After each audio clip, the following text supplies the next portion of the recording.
that's a picture of my new knee. I had my knee replaced 3 weeks ago, so I thought you might want to see a picture of that. That's impressive. That's impressive. Oh, it says on there, doesn't it? No, it's this big fat one. It's the big fat one in front. That's impressive. I'm delighted that Lisa has agreed to come along and talk to us. When Lisa announced that she wasn't going to be standing for re-election this year, we thought it might be a good time to ask her to come along and talk and to share some of her experiences and memories of her time as a member for Maylands in the Legislative Assembly. With no official position to constrain her, I hope she'd be willing and able to share some juicy stories. I thought there was a catch. Yeah. Lisa was first elected as our local representative in September 2008, when she succeeded Dr. Judy Edwards. She stood down at that election. Lisa was successfully re-elected in 2013, 2017 and 2021. But of course she decided not to contest the election in March 2025, when Dan Bull was successfully elected. During her almost 17 years in Parliament, Lisa's had an active role in a number of standing committees, with a frequent focus on education, health or issues affecting younger people. She was also acting Speaker and Deputy Speaker of the Legislative Assembly for many years. Before she did this, she was the CEO of the WA Council of Social Services. On a more personal note, I haven't really known Lisa for that long. Since we moved back from Africa, we knew she was our MP. And since I became president of Maylands Historical, we've been able to get to know her better. I've always appreciated the keen support and encouragement Lisa has displayed towards MHPA for many years, long before my time as president. In those few years of working with her in my role, I found her to be a keen supporter of our aims and always willing to provide help and advice, encouragement and tangible support. Food, money and everything. Thank you very much, Lisa, that's great. I'd assumed that when Lisa finished her role as MP that she'd have heaps of time to come along and talk to us. Wrong. Since retiring, Lisa's been really hard to get hold of, but she's been travelling extensively overseas and has been actively volunteering in many other organisations since she's retired. So I'm doubly delighted that not only did she agree to come along and talk, we actually managed to find a date in her diary for her to do so. So would you please join me in welcoming Lisa Baker. Thank you.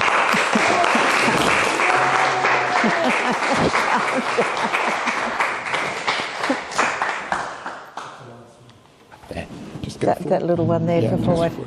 Okay, so hi everyone. I'm hello. Looking around this room, I think you guys have a whole lot more history than I have. But for some strange reason, and I suspect it had more to do with dishing the dirt than anything else. Yeah, I got a beautiful invitation to come and have a chat, and it's my deep honour and privilege to do that.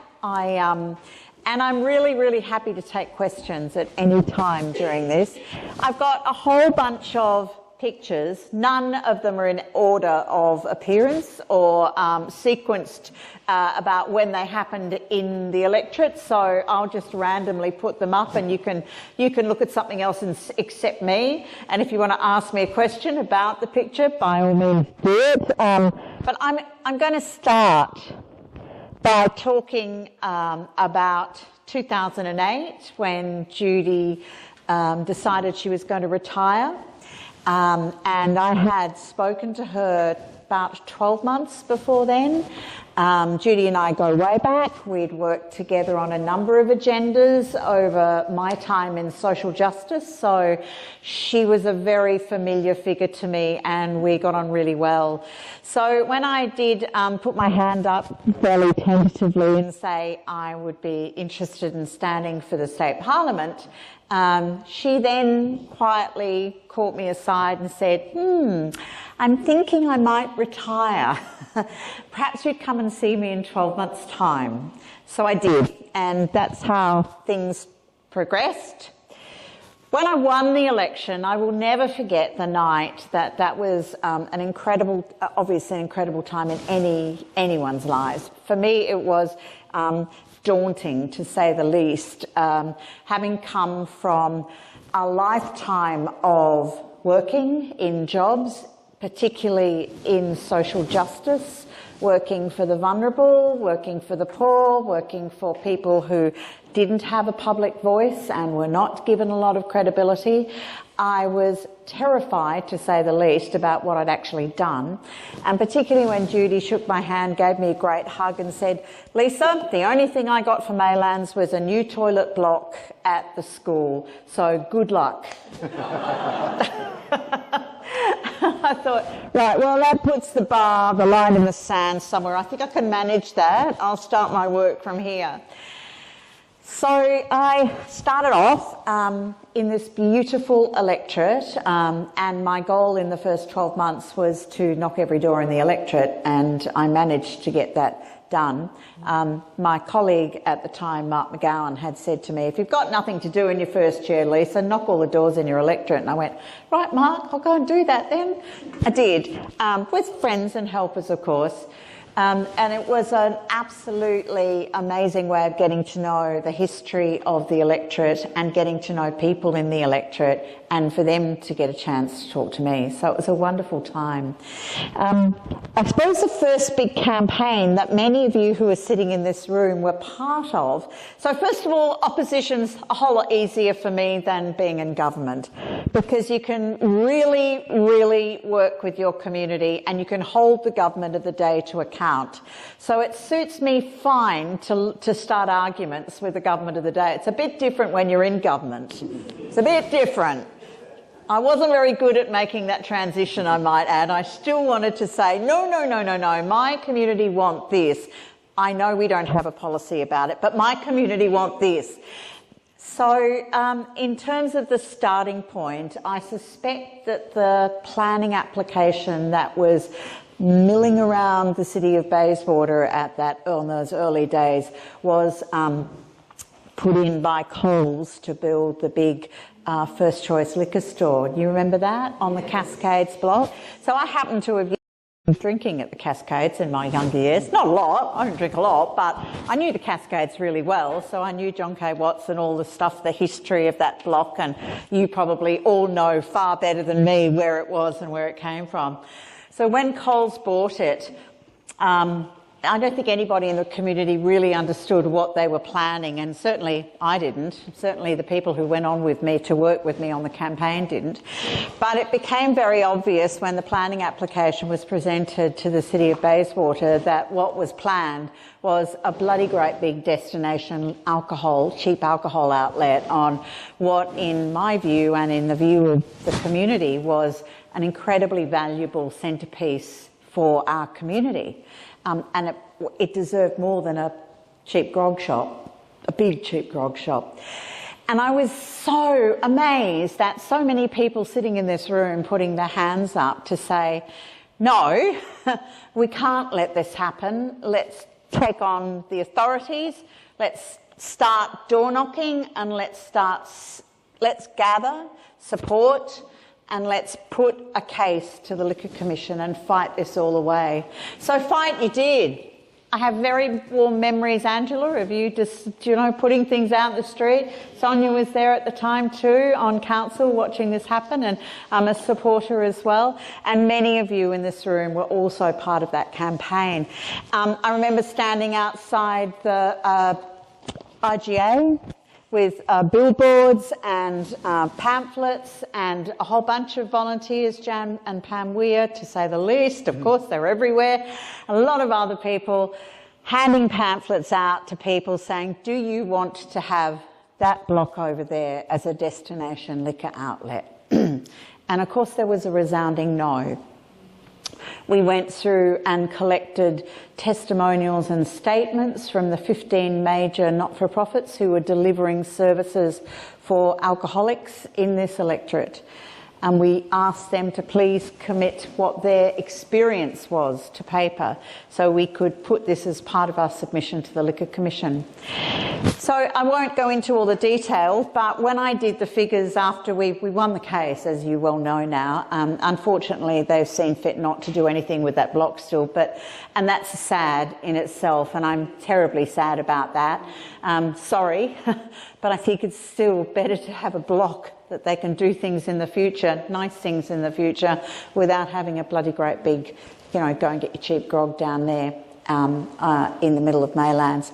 So at the end of that process, I had decided that everyone who had participated, we did a calculation. I should never do this again, let me tell you. I calculated how much money had gone into running that campaign, and we won, so it was well worth it. However, my office spent $60,000 on that campaign. And so we get our electorate allowance, we get an allowance and we get my salary, and they're treated as my salary, but the electorate allowance is only to be spent on things for the electorate. So the money came out of that. But that had to pay for everything else as well. So when you accrued all of the expenditure on that campaign, it was $60,000 of what was at the time about an $82,000 annual budget. It was massive for me, and I was quite shocked, but it was well worth it. It was well worth it. And then we just got through that, and then peeking around the corner, of course, the block next door became the next target for Woolworths. You remember the Dan Murphy's campaign, and I'll deal with these first. And again, many of you stood in front of Dan Murphy's and Woolworths and the proprietors, the proponents of that, and said no. It went through the Supreme Court, it went to everyone, it went through appeals, and we still won. So 2 amazing campaigns, not been done anywhere in Australia, and I couldn't have run them. You ran them with me. So I think everything I do in this electorate is about what I can do to work with my community, and they were very strong campaigns for the community. So, like it or not, sorry folks, if you were hoping to cash in on, a cheap case of wine next door, you don't have a Dan Murphy's next door at the moment, which is kind of cool. Anyway, then I started thinking about moving along the place, and I think it was going into a 2012 election. There was another very weird thing that happened when we found bulldozers moving into the wetlands down by Riverside Gardens. You remember that? Most of the people in this room will remember that. And so a horrified string of people called, came to my office and said, "Lisa, what the hell is going on in Riverside Gardens?" And Son, you were around then, weren't you, when that was originally proposed, the work? Okay, so the Carter's wetland, there was a couple of blocks down there. So, yeah, where Eric Singleton Reserve is, the blocks opposite down that track. We call them the Carter's wetlands now. But there were 2 of them, and the front block they were privately owned, and nobody had thought that they would be developed, I suppose. Historically, you don't. Councils kind of didn't think about that at the time, I guess. So they were privately owned, and all of a sudden, they were going to be, mansions were going to be built on them, and all of that precious wetland was going to go. And that's a very different type of development of a campaign in Maylands for me, because whereas the first 2 on liquor were led and really, really administrated by my office, this one I was blessed to have the Save the Wetlands not-for-profit part of Environment House take the lead from the community perspective. So that wonderful group of people got up every morning, went down, marched on the pavements, held signs up, they lobbied, they knocked doors, they went to ministers, they came with me everywhere that I needed them to be and said, no, we simply can't do this. I won't go into any of the complicated arguments that went down there, but obviously money was the big sticking point. I think it was 1.5 million that we needed to get from the state in order to purchase that, to match the city's investment to buy it back from the private developer, so we could turn it into what is now the Carter's wetland.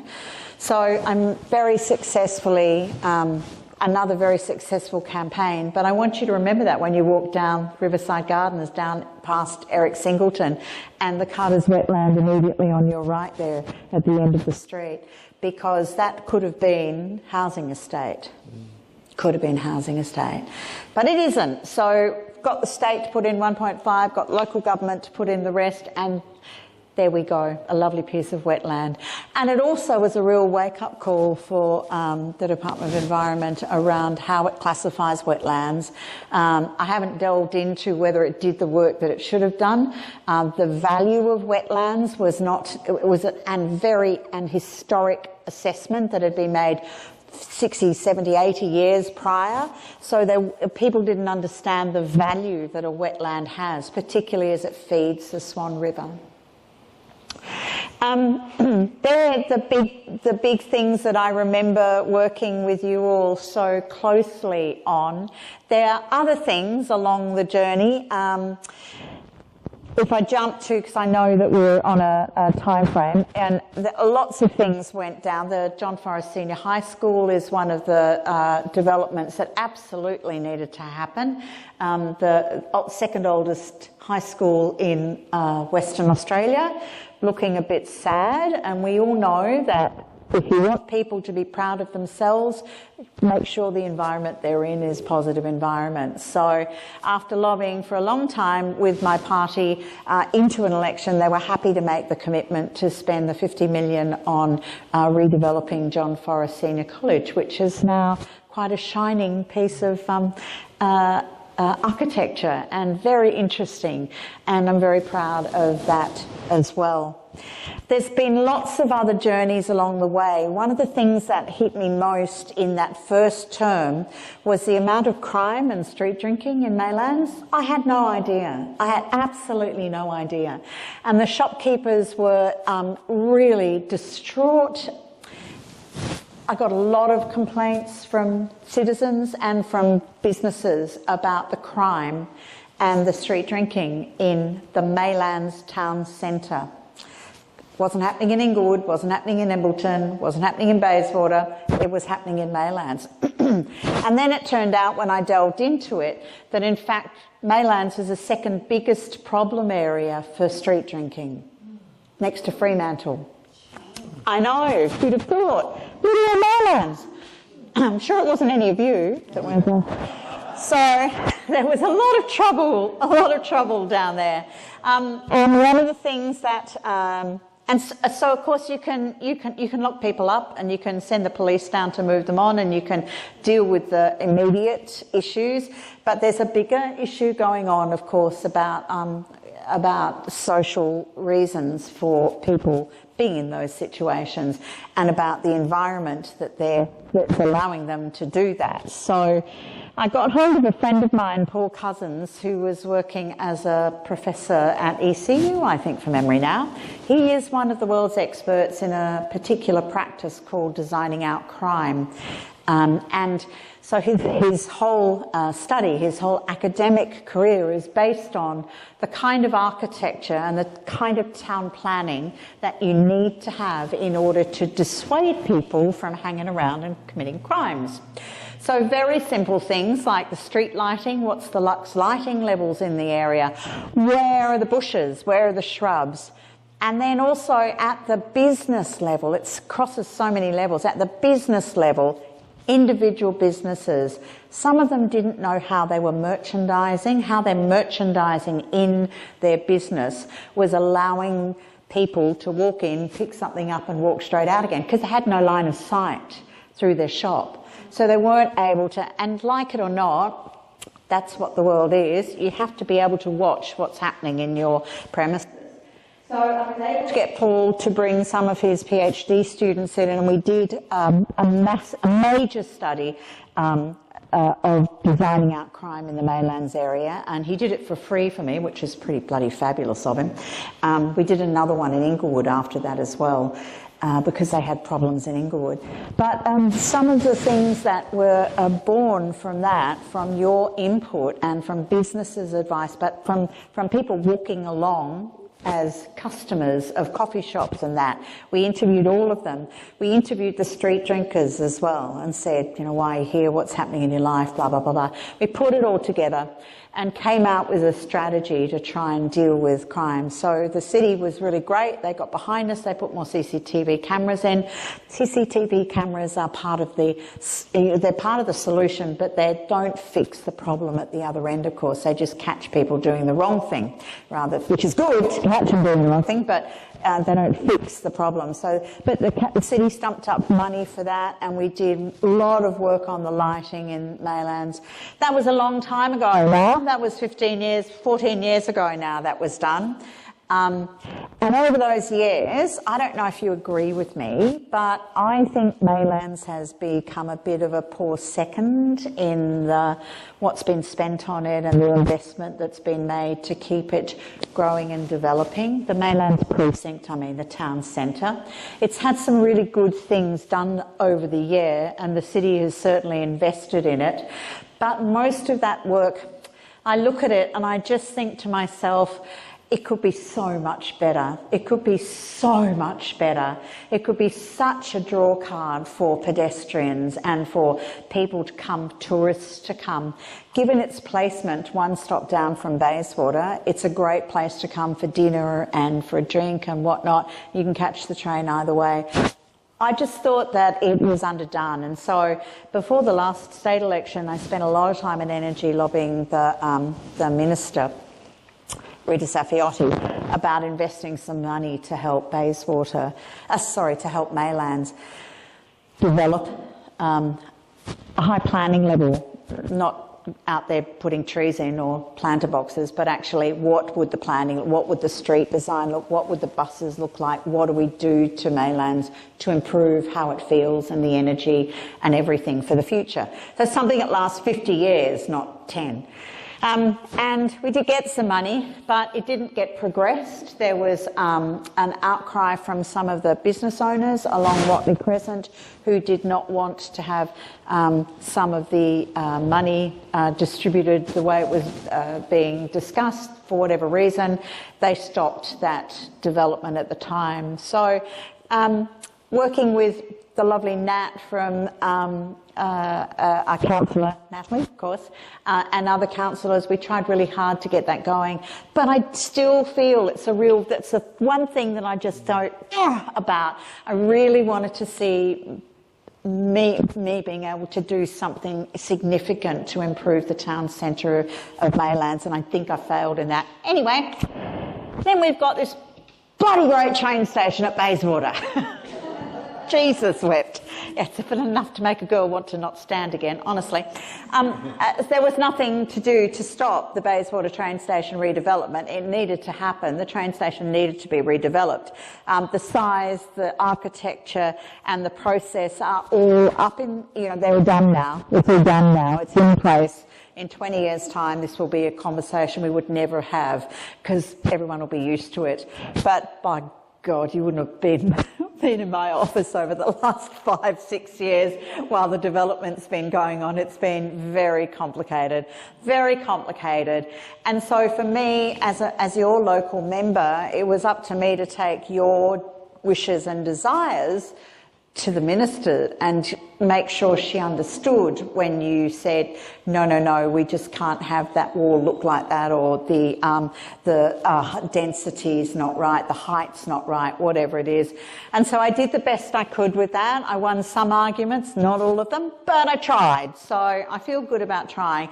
And we now have a very big train station and a very big bus station. And one of the highlights, it's the second biggest transport hub in Western Australia now. So Bayswater has an opportunity now to do some amazing things. Could it have been better? Well, if I'd have had an unlimited budget, I'd have sunk the rail and I'd made the whole lot look beautiful and it would be fabulous, like a top European spot. Didn't have any options with that, so what we've got is the best that we could do with what was a very big budget. I mean, I think it was up to $1 billion, trying to remember, on doing that development. It was massive. So not that it's what everybody wanted, but it certainly proved that my government knew what they were doing. Transport. We've built a lot of transport. We've done a lot of work on transport. So that's what Labor does. transport. So I had a bit of trouble getting everybody in the room, and a lot of trouble keeping them in the room, and I dare say that there are people who hate me for this, but we have it and we have to live with it. And as I say, in 20 years' time, it'll be a thing of the past. It's just there. It'll have sunken in. It will be more part of the community, and the surrounding development would have made it look a very different site from what it is at the moment. I'm wondering if I should just ask you if there's any specific things you wanted to mention at the moment that on any of the points that I've raised. Anything you absolutely hate or love, or you remember being part of, or hi Liz, yeah. Hi, thank you very much for coming, and I know you're busy, and thank you very much. You were an excellent member. Thank you. And as a person that worked in Parliament as an officer, you were absolutely delightful to deal with. Thank you. And in my other roles, you've always been excellent. So I honestly, there's very few members of Parliament that I can say that are very much in tune with the community and the people, and you're one of them. So thank you very much, and you're sadly missed. And yes, I do recall you doing a lot of things. I just wondered with the brickworks. Oh, I forgot the brickworks, yeah. Yeah, absolutely. Brickworks was on my list. You had some things going on, but then politics is politics. Yeah, the brickworks is a good one, and another project which in my view is still sadly left in the ether, really. It's a stunning building. It's just extraordinary, and I was very proud to be able to help the Friends of Maylands Brickworks as they struggled to try and get some positive work done on it. How many plans can one site have that, you know, how many millions of dollars can be spent and still nothing changes? It just is so frustrating. So every time the Heritage Department put forward I made sure that they got a plan up, and that all fell over. And the maintenance that is required is extraordinary on that building. I think that what the community wanted, I think they probably still want, is to turn that beautiful building into some kind of a gallery or a community centre that people can go into, maybe get their fresh veggies in there, or have it as an interactive place for people to go into and out of. I, for the life of me, I can't figure out why we can't move that. It's, I look at Belmont, they got theirs done, but there's no access to that still. It's all shut off, yeah? But it doesn't make sense. Insurance liability, because the state won't take it up, and they won't give it to the community group, because the community group took it. From a public liability point of view, it's about $12,000 a year, and it's just too much. Too much. Yeah. Can we just say, watch this space? Good on you. Quite optimistic. We can't say anything, but watch this space. Very glad to hear that. Very glad to hear that. I'm looking at my list. November time? Excellent. November. And the Maylands Lakes is the other weeping wound in the electorate, of course, too. Anyone live around the lakes? Quite a few. I know, Sonia, and, you've got friends who live around the lakes anyway. You know, a botched redevelopment, a really botched and it's so sad that developers can't be made accountable for that down at this particular point in time. So, yeah. Oh, don't talk to me about Satterley. The urban forest is another project which we got up. So that happened when Dan was the mayor, and he put forward, I had asked him what would be the city's priorities and what should the state get behind going into the next election. And he had come up with this idea of an urban forest, and I just thought it was a fantastic idea. Unfortunately, it's not there yet. It's taken a while, a bit like puppy farming. Who knew that could be so bloody hard, honestly, for Christ's sakes. Yeah, ridiculous. Anyway, so we kind of haven't quite got there yet, but the urban forest has the funding to go into it. So let's hope that one day when you walk across the back of the car park there off the past Eric Singleton and across to the left, you might find yourself in the middle of a beautiful bushland. Let's hope. Let's hope. And let's hope some of the trees have edible fruits and Australian edibles in them, and let's hope it does what it's meant to do. So the urban forest was a bold project, the first of its kind in Western Australia, and one of the first in Australia as well. But as I say, it's just taking a bloody long time to get here. There are other things I remember so well. The Bayswater Tennis Club, that beautiful little old wooden building. God, they hated that. Such wonderful people, so well frequented. So many kids go to tennis there, and they had been working for decades to try and encourage the council to spend the money, but of course, you know, the city can't spend, just doesn't have an open budget on these things, so we needed a tripartite arrangement. We needed the feds to step forward, needed the state to step forward, and the city as well. So I'm very proud that in my second term, I think it was, I was able to convince the then federal member that it would be a good thing to put some money in. The state put their bit in, and the city had their budget as well. And we now have a beautiful, I think, the West Australian Tennis Association, I think it's the second most impressive site for tennis in the state. So it's a beautiful, beautiful building, and they've done so well there. So really proud about that. And then there's all of the, you know, watching clubs. So the whole issue with sporting clubs and community clubs is they go up and down, yeah? So sometimes every man, woman and child wants to be on the committee and you can't get in because there's people coming from it. And then something happens, the moon comes up, goes down in the wrong place and nobody comes. And then they're fighting to stay afloat. So when I look across the electorate, that's absolutely representative of the many sporting clubs that we have. I remember the city was floating an idea to bring all the bowling clubs together and build one purpose-built facility. I didn't think that was such a bad idea, actually, but I probably wouldn't have said that out loud at the time that it was floated. But, you know, I would have been a short-term member under those conditions. So there was we've basically, when I've had the opportunity to invest in sporting facilities and local clubs and centres, I've done that through the election process where we have been able to make some commitments. So that's been good fun as well. Oh, hey, you know my pictures. There. I'll shut up and run through these. Is that okay? Me? Oh, look at that scruffy bloke on the bloody left. Yeah. What a disreputable boy he is. Science labs in the primary school. Trouble in the East is about derelict buildings in Beaufort Street and Inglewood, and having to run the design art crime in Inglewood as well after the Maylands one. That's the Maylands Peninsula Sporting Club. You can recognise some of those faces.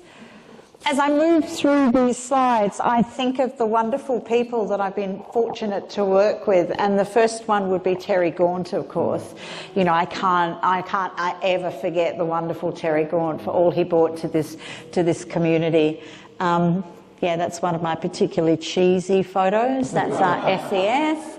Oh, yeah, so I was very pleased to be able to support the marriage equality, but also to remove the historic crimes. So before the law changed to say that homosexuality is not illegal, there were some people still living in this community who had been convicted of being homosexual, basically, which means they can't travel because they can't have a passport. It affects their jobs, their employability, a whole range of things.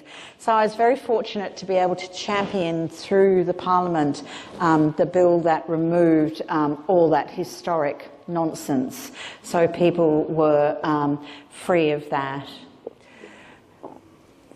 There's me with the police force. The best thing about my job is that I could go out with the police.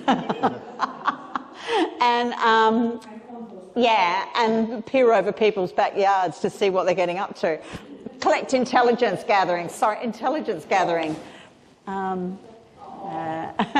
Beautiful boy. That's the wetlands crew. You can see Rachel at the back there, yeah. Wonderful crew working on the Carter's wetlands. There we are looking at the community garden down at the back of Lyric Lane, down there, I think it is. Who's that young boy? Who's that young fella? He looks about 12, doesn't he? Yeah, I wanted to put that picture up. Jan Weir and yep. Roger. Jan and Roger, of course, yes. Many of your faces.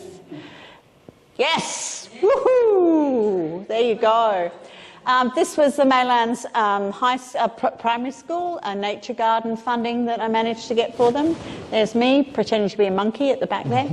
And there's me at John Forest, again, smiling. And Basie Rollers, you know the Basie Rollers? Do you remember that development? That was kind of, I think people forget the history of that. That all came from the city putting on a workshop for the redevelopment of Bayswater, or really for how Basie should look into the future. And they had a really fantastic facilitator, but the word didn't get out to that many people, so a group of local Basie residents did a letterbox drop, much like Angela does, and they got 75 people on the night. I think the city was a bit shocked, really. I think they were trying to just kind of cruise it through pretty quietly. But those 75 people decided what they needed was a local community group, a bit like Inglewood on Beaufort, and I was there for the start of that one as well, by the way, but that's another story. So Inglewood on Beaufort and Basie Rollers and Future Basie were all part of, during me being in the job as well. Basie Rollers was the community development group that was set up, and as they started to move forward with their commitment to helping Bayswater become a better place for everybody, they realised that there was another agenda around development that needed to happen, but they didn't feel that they thought it was muddy and it should be separated out. So Future Bayswater was born. So Basie Rollers was the original group, and Future Bayswater, which is now the kind of pro-development group that hangs around Bayswater. I'm sure many of you know it.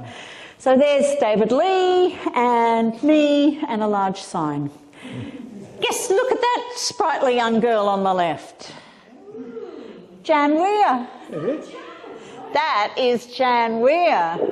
How fabulous is she? And she's got a Marbo t-shirt on, and we were planting stuff somewhere. It was in front of Tranby.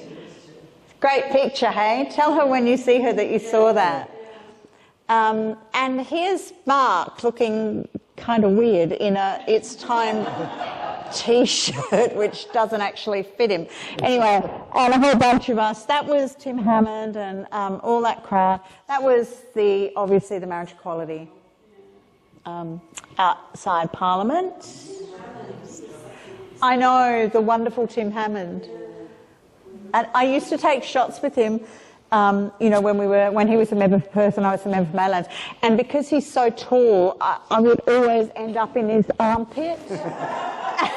So I know every aftershave and deodorant that he used. I used to say, "Oh, you got your mum on this morning, have you, mate?" Now on and having a very happy life as a barrister, of course. Do you remember this? So this was the start of the Bayswater train station.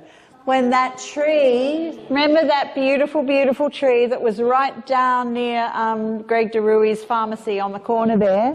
The community wanted to move it, so we moved heaven and earth and convinced Rita to give us the budget, and they dug a bloody big hole around it and left it sitting for several months, and then they brought these amazing cranes up. It was about 40 degrees, and I stood out and walked every step of the way with that and stood and took photographs. I thought I nearly got sunstroke. It was the most remarkable thing to see it being wheeled down the centre of King William Street. I will never forget that. What an outcome for the community that was. Yeah, it's absolutely. It's next to the Bayswater Community Centre. It's still got its little ropes on, so you're making sure it stands up. But it's healthy as. It's been there for like 5 years now, yeah. So, absolutely wonderful. And there's me in a tree. That should have been, oh yeah, I should go back. I was going to say fairly cynically, there's the urban forest. Anyway, the perennial problem of town parking, that was during the Bayswater, the start of the train station redevelopment, when all the shops were just bleeding money, bleeding customers, and we needed to have some parking for them. So I was pretty lucky, actually. I pretty much always got a good hearing from Rita about some of the things we needed. She knew from the get-go that we were doing something that Main Roads had and Transport had no experience with in Western Australia, none at all. Building the train station, building the new line to Ellabrook, all through a heritage suburb. You know, no experience doing that. We're great at plonking them in the middle of railway lines on the way up to Joondalup and building them brand new on Greenfield site, but this was absolutely out of the box. So I kept going back to her with saying, you know, we can't do it like this, we have to do it like that. And she was really good. Anyway. You give us credit to it, because even in local government today, irrespective of what council, people still are not recognising and appreciating heritage. I mean, a kindergarten on the Strand in Dianella got approved the other night by, I didn't vote for it, but 3 votes against 15, to have it off the heritage list. And I mean, that's a 1964 absolutely unbelievable bungalow. It should never be taken off, but unless people stand up, and you don't get anywhere. And members of parliament like yourself are so important when you're dealing with, and I shall use this term loosely but do not have it against me, Nathaniel councillors who have no idea of the city and what is needed. Yeah. And so you're an important thing to community, and don't underestimate all the good things you do. Thank you. For me, the message from Heritage that I could never ignore was working in the Parliament for so long. Every time I drive up Harvest Terrace, down Spring Street, arrive in Parliament, you know what you see when you look out my window? You see the tower, the arch. And if you ever want to remind yourself about how we managed to completely screw up our heritage, have a look at that. I could never ignore it. It was always so close. Is that it? That's it. Oh no, what do I got? Who stuck chewing gum on the bloody thing? That's nasty. Okay, so there you go, there's the end. That's really all I have to say. If anybody wants to ask questions or, you know. Not a question, it's just something to say to you that I, as a resident and ex-councillor, I was always terribly grateful you took up the fight with coal. Thank you. And you don't do so much of local areas with people. And to take that to the next level was something very big. Yeah. I look at that empty block and I think, thank God it's empty, it's not a bad block. Because that would be there 50, 60 years. Yeah, absolutely. Great job on that. Thank you. One of the men. Thanks, Sonia. Thank you. Yes, it was. I know. I know.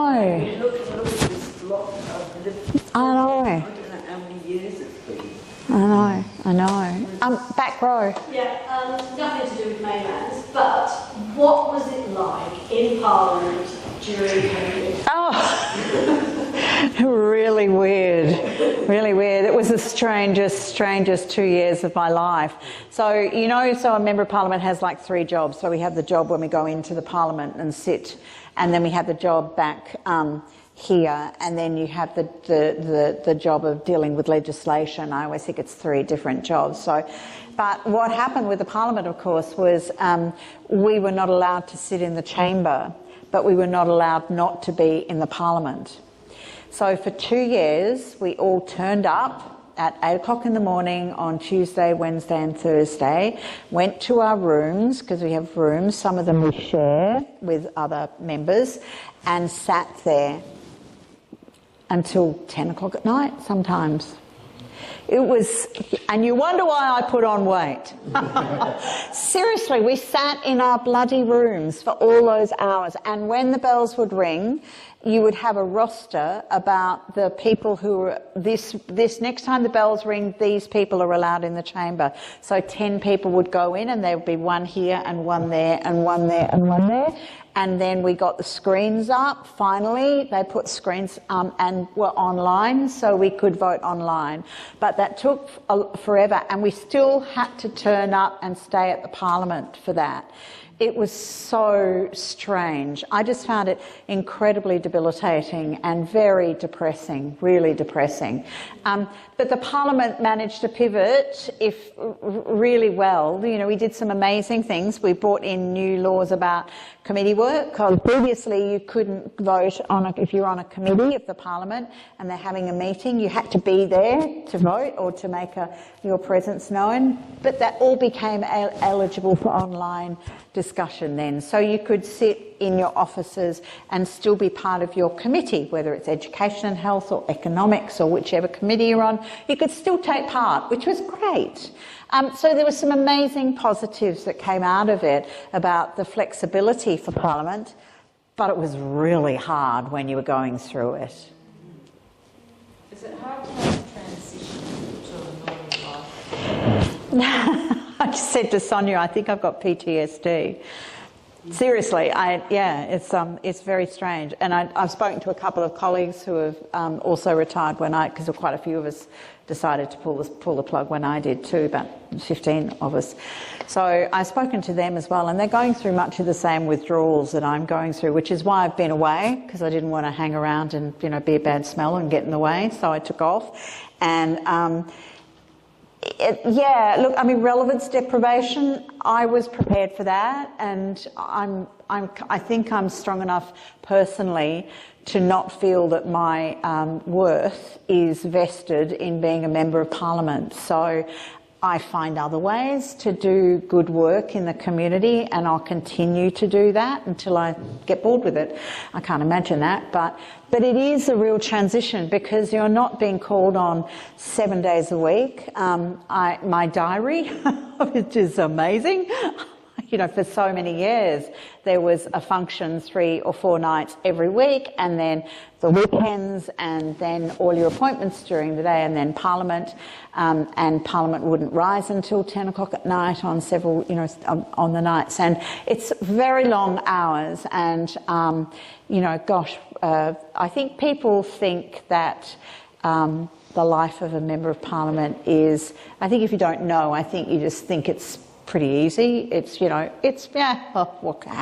hard can it be? Just go in there and yell at each other, It's like, that's for 45 minutes, and and that's the theatre. You do. It's a bit of a challenge to transition. Yeah. At least you chose to go. Yes. Exactly. I don't know what that would be like. I just think that would be so devastating. I see my colleagues. I saw Lisa Harvey the other day. Do you remember she was leader of the opposition for a while, the Liberal Party? Yeah. And she got completely done over by the boys in the Liberal Party, and I mean, they keep doing that to their women. It's not a good look, but and she's taken a similar amount of time. So most of you probably don't know that I lost my partner in 2020 as well, from pancreatic cancer. So Lisa had buried her husband 3 years before that as well. So she, when we got the diagnosis on the second week of the of COVID's announcement, we got the pancreatic cancer diagnosis, and I said, well, that's my life for the next however long while I give primary care. Lisa knew what I was going through, so we got very close during that time, so supported each other. You always find in the Parliament there are people that you get on really well with, and they're not always on the same side of the chamber that you are, and there's sometimes people that you would never have expected to get on with, but circumstances prescribe that you do, so you do. Yeah. Yes. Thank you. I don't know if it's a relevant question but a couple of concerns, and I would welcome your opinion. That when is Australia going to become an independent nation? Republic. A republic. Yes. And also I'm concerned about some of the things we are doing. Now for a number of months on a Friday afternoon I go to Moore Street near the hospital and there's a lovely lady that helps to feed the homeless. And I heard it will help. And yet, AUKUS, we are spending billions of dollars. So I just don't understand what's going on. Again, this is my personal comment. I think AUKUS sucks. I can't imagine why we would be spending that much money on something that's projected in 30 years' time while the country needs attention in some other ways. I understand the strategic foreign affairs issues involved in it and all that kind of stuff, but I'm a progressive lefty and it doesn't ring my bells, I must say. I know why they're doing it, but it doesn't do it for me. So I have full sympathy with your feelings about that, but also, ask me about fracking. The same thing. I can't stand fracking, and we have a government position that allows fracking. That's no, no. So politics is such a compromise, and when you're in a party and you realise that, if there is a policy, then you have to work behind the scenes to change that policy. You can't go out publicly and say, I think AUKUS sucks. So you wait until there's an appropriate minister walking by and say, you know what? I think quietly in the corner, and you send letters and you do the campaigning in a different way to try and get the message across. So I don't know what's happening in the world around democracy. I think it's a really interesting question. I heard there's many different theories about what's happening. There's the theory that this has always happened, where I'm talking about global democracy, about particularly what's coming out of the big nations like America, where the powerful and the rich get to a point where they realise what control can be had through being in politics and taking over the political system. So they rise to the top, and then the public think, nah, that's no good, and they take the power back again, and so you start that journey again. If you go back to Grecian democracy times, that is like a swing. So I'm hoping that we're just at the bad point in that swing at the moment, and that because it's so high with so many very wealthy individuals who appear to want to have the power to control so much of our world, that I'm hoping that drives, let's face it, it's the only thing that ever does really, is drives people who are normally quiet to stand up and say, no, enough, take back. So I hope that happens. Yes? Just coming back to a more local level, I wonder if you've got any insights or thoughts about the characteristics of Maylands as maybe different. Oh, what a great question. Absolutely. I think Maylands is unique. Not so much Bayswater. Sorry to everyone who lives in Bayswater. I think that Maylands is absolutely the gem of this electorate, and indeed it should be, and I've always thought this, it should be a real destination for shoppers and pedestrians and people out for the day. I think it should be. It's got such history, like the aerodrome down on the foreshore, down at the end of Peninsula, and whether you like them or not, the lakes, all that development there. The Swan River, 9 kilometres of our electorate goes along the banks of the Swan River. That's outstanding. We have so much in this electorate, and we've got that beautiful heritage, so much of that here, Australian heritage, from those kind of houses that used to be talking about bungalows and all that kind of stuff. And Maylands has so much to offer in that space, so much to offer. Very different. I have to say that I think you're a wonderful member for Maylands. Oh, thank you. And now you've gone, I've moved to Vaseline. Oh. Not cause and effect, I hope. But you did mention in passing the puppy farms. Oh, yes. What's the state of play with that? Oh, Jesus. I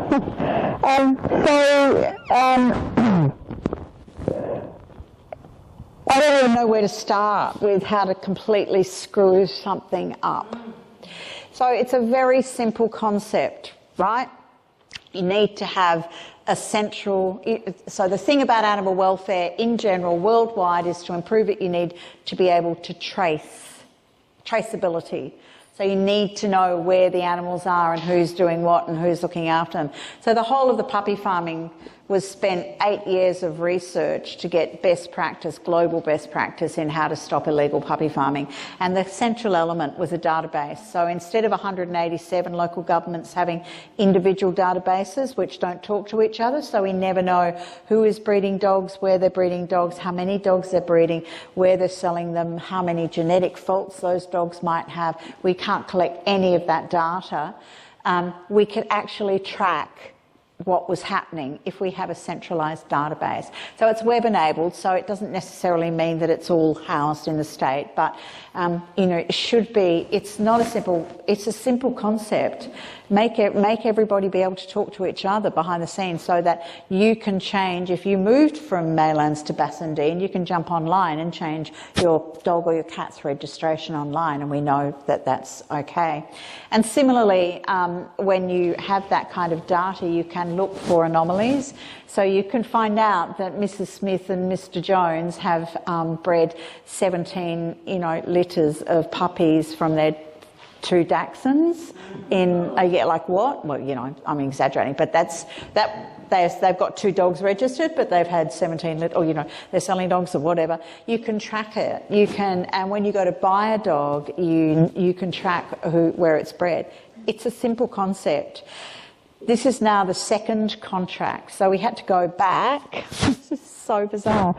So for 7 years, the Department of Local Government, who is charged with implementing this, has been attempting to roll out the puppy farming legislation.